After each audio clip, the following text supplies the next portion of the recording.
Welcome to Our Girl Relationships. On this channel, we talk about problems people face in their day-to-day lives. Let's start with a video. This has been the worst day of my life, and I need to let this all out. I'm a 27-year-old woman, and I've moved out of my childhood home due to a very toxic family. Many people would think that I had it great because we're wealthy, but I was miserable. My older sister, 30, would get away with anything. She was awful to me growing up, and she's a replica of my mother. She would often insult me, break or steal my possessions, and blame everything on me. My mother was very controlling and would dictate everything. She would want everything done her way, no one could oppose her, and she was always right. My father was cold and detached. He let my mother do whatever she wants, as long as he wasn't bothered. When I turned 18, I left home despite my parents' protests. They said I wouldn't have their money, but I didn't care. Any money in the world wasn't worth living like this. So with whatever money I had on me, I left. It was really hard, and I had to learn many things, but it was worth it. I put myself through school, met my best friend, who we'll call Kay, and created a comfortable life for myself. It wasn't lavish or anything of the sort, but it was mine. No one could control me anymore. I was in charge of my own destiny without the judgment of my family. During this time, I also met my now husband, 32. We met when I was 23, and he was a godsend. He was handsome, charming, and loved everything that I loved. He was the perfect man for me. He somehow knew what I liked and was there through all the bad times. What I had gone through with my family left its wounds and hurt me in profound ways, but he was there every step of the way. We dated for 2 years before getting married. I didn't feel the need to wait, since he was just perfect. The love he gave me was something I craved for my entire life, and finally someone was providing me with it. He was the missing puzzle piece in my life. The only downside is that Kay didn't like them. He could never say why, but he said he had a bad feeling. I shrugged it off, thinking that he was just being protective, and my husband and I have been married for 2 years. Married life for us was great. He was the doting husband who always showed his love for me. Sure, we had our occasional arguments, but nothing unusual. He would, however, often try and persuade me to reconnect with my family. He would say that it would be worth it to give them another chance. This would always make me upset because he knew how badly they had treated me. He would always say that he wishes he had more time with his own mother, and that that's the only reason he insists so much. I always show compassion for that, but it still would upset me each time he'd bring it up and bring up the subject. As time went by, he got vaguely more insistent. I didn't understand why, and when I would ask him, he would say the same thing about his mother. So I didn't push any further, because the one time I did, he got uncharacteristically mad and left our house for a day. Kay insisted it was weird, but I simply thought that he got emotional about his late mother. Another thing that was odd was that every Christmas he would always attend a work trip with his buddies. He works in the medical field and insists that he needs his time alone. In the beginning, this would bother me because I wanted to spend time and holidays with him, but eventually I just let it go. So, since we've been dating, he goes on his work trip while I stay home and watch Christmas movies with Kay. It still makes me sad, but I try to be understanding since he's always with me. This year, however, after he left for his trip, I realized he had forgotten his phone. Kay, who had arrived by then, encouraged me to snoop. I quickly argued against it, saying that since it would be an invasion of privacy, I didn't want to do it. I also noted my husband would be back soon for it, since he never goes anywhere without his phone. However, his phone kept blowing up with notifications. This encouraged Kay to push further, and I finally obliged just to prove it was nothing. I picked up the phone, and after a few calculated guesses, I managed to unlock it. My husband used the same passwords for various things, so it wasn't hard to figure out. As Kay was watching over my shoulder, I went to see who his notifications were from, and my heart instantly dropped. He had dozens upon dozens of messages dating back to when we had first met, coming from my family. With tears in my eyes, I forced myself to read every single one of them. I quickly found out that my estranged family was paying my husband to get me to come back home. They wanted me to give my dying sister my liver. They repeatedly asked if he had convinced me yet, to which he would reply with, almost. Their plan was to act sweet with me until I gave my sister my liver, and then they would cut all communication. His supposedly dead mother was texting him as well, asking him to hurry up with convincing his cousin so that they could get paid in full. It took me rereading that text a couple of times to realize that the cousin they spoke of was me. Most heartbreaking, he had inappropriate texts from a woman saying that she can't wait for him to come back. At this point, I was full on crying, and Kay had to take the phone away from me before I could drop it. I ran away into the bedroom so I could be alone to sob. A little while after, I heard my husband return to the house to pick up his phone. He asked where I was, to which Kay said I had gone out. He left soon after, and I began to cry again. I'm now sitting in my room writing this through my tears, unable to face Kay right now. The man I trusted with everything was my cousin and had used me for his own personal gain. I feel like I'm living a nightmare, and I just want to wake up. I don't know what to do. This is the worst thing that has ever happened to me. It's been days since I wrote about what had happened, and I'm still grieving. The man I thought was perfect for me was a monster, and the same family who had made my life miserable had done so again. Kay has been very supportive and is beyond mad. Admittedly, I am too. After eating tubs of ice cream and crying up a storm, I realized I didn't want him to get away with this. So with Kay's help, we got to work. Firstly, I filed for divorce. I never wanted to see this man again. Any love I had for him was gone, and I wasn't sticking around any longer than needed. This step was hard, but Kay was there through it all. It was agonizing to think about the happy life I thought I had, but finding out was better than the alternative. After that, he helped me change the locks on the doors. I kept the house signed under my name, so legally it was mine. We moved all of his belongings into storage so that he could pick them up when he came back. After all this, we went to my soon-to-be ex's workplace. Kay had taken dozens of pictures of my ex's text messages to have proof, since he theorized it might be needed. We sat down with my ex's supervisor, who I had met on some occasions, and told him the situation.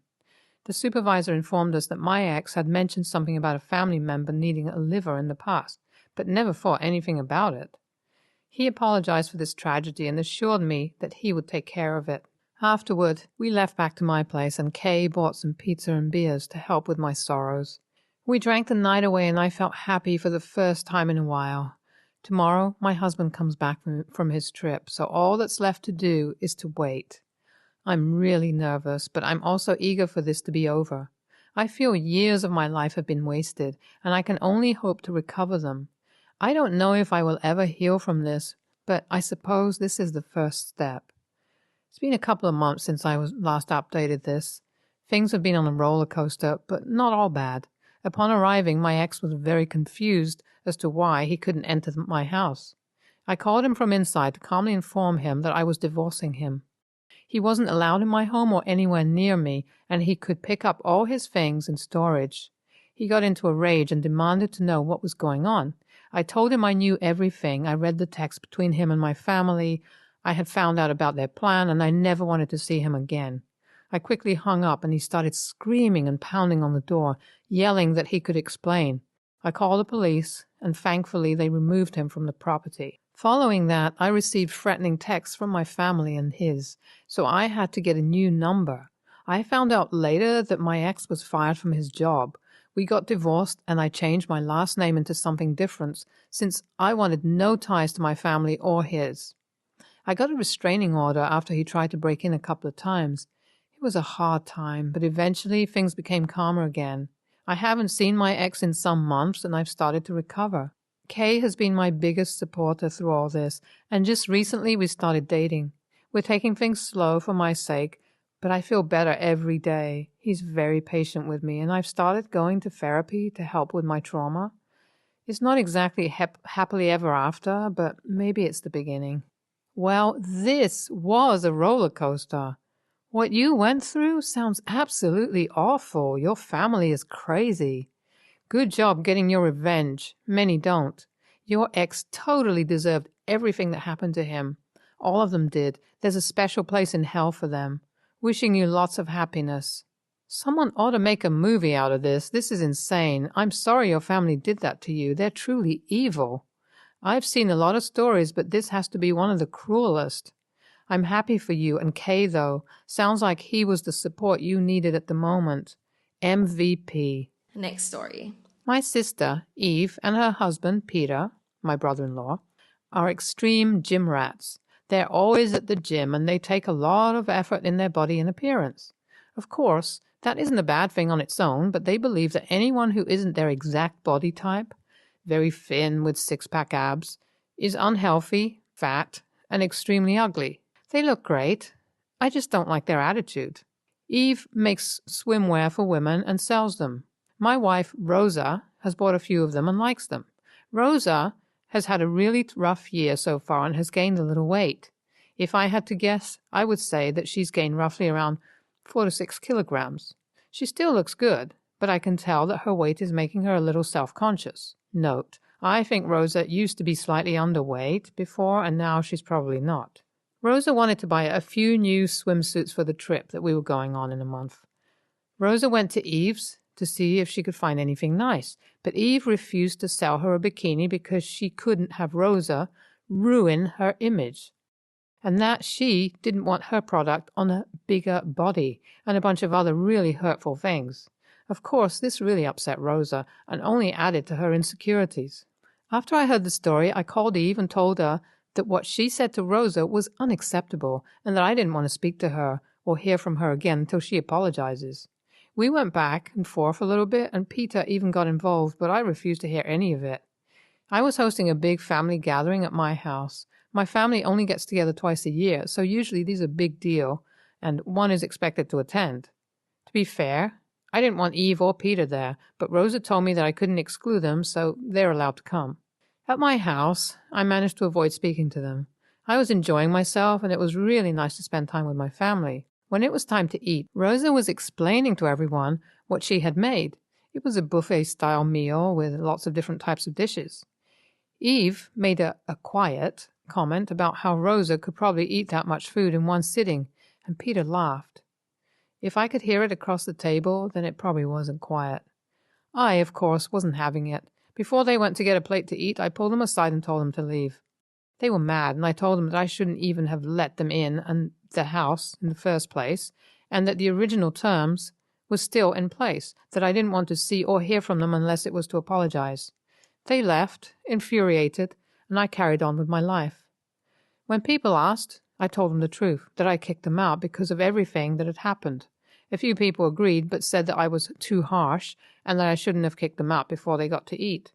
I'm just wondering if I was actually too harsh on them. NTA. A meal is a minor privilege, and insulting the person who cooked it for you in the same way that caused issues between you before is a major, deliberate misstep. You handled it appropriately by pulling them aside and not making a scene.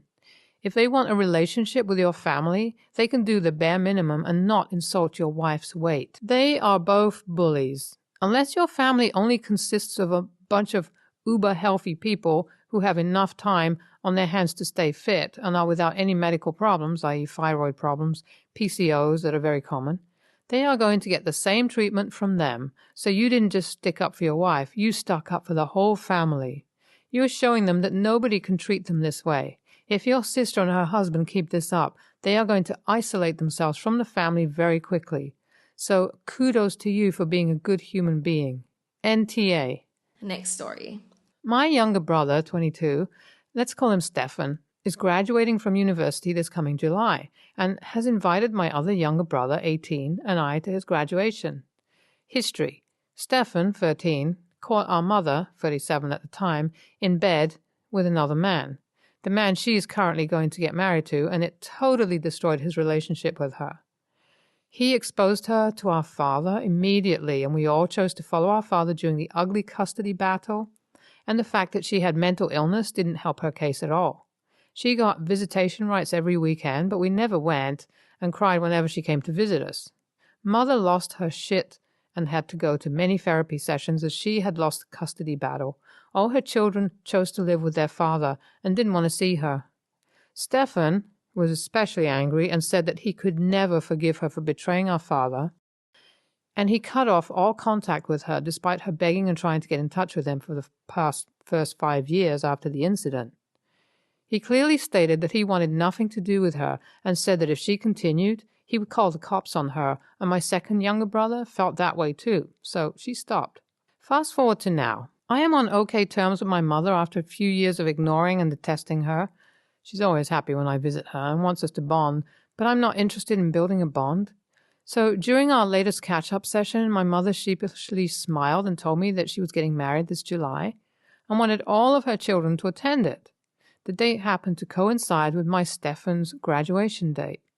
I immediately rejected her and told her that it was my brother's graduation date and we were going out for a celebration after the event, so we would not be able to make it. At first, she was taken aback and then started bawling and said not only do we exclude her from our major life events, yes, I did not invite her for my graduation either, now we're not even attending her major event. It's been so long and we still haven't forgiven her. I told her it was just the repercussions of her actions and just left. She has since been texting me non-stop and calling me, begging for my brothers and I to forgive her and attend her wedding even for a little while. She really wants us there or she won't be able to marry happily. I've told her no, but she keeps insisting. AITA for not attending her wedding? I was talking to her on a phone call and she says that she's going to postpone the wedding to a different date so that I can attend. NTA, your mother made a choice to be unfaithful. Often, the consequence of such a choice is alienation from family members. Time does not heal all wounds, as surely as it does not wound all heals. If your mother wants her children at her wedding, she should reschedule. That is not an option for your brother's graduation.